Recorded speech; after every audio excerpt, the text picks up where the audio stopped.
In the shadows of America's darkest chapter, a young woman hid in a tiny attic crawlspace, not to escape, but to stay close to her children. Her name was Harriet Jacobs, a mother, a fighter, a witness to the brutal truth of slavery, especially for women.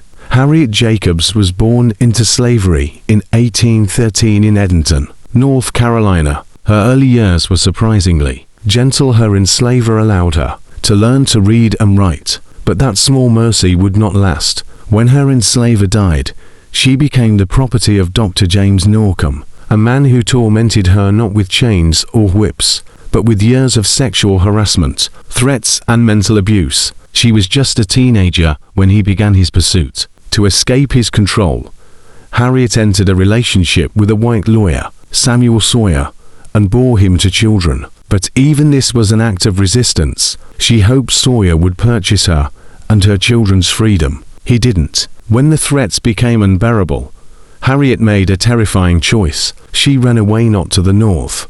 Not yet. Instead, she hid in her grandmother's attic, just above the home where her children lived. For 7 years, Harriet lived in this space. She couldn't stand, could barely sit. She endured heat, cold, rats, illness, and loneliness. But she watched her children grow from a peephole carved in the attic wall. She wrote letters to mislead Norcom, faking clues about her escape to New York or Boston. She waited for the chance to flee for real. In 1842, after 7 years, that chance finally came.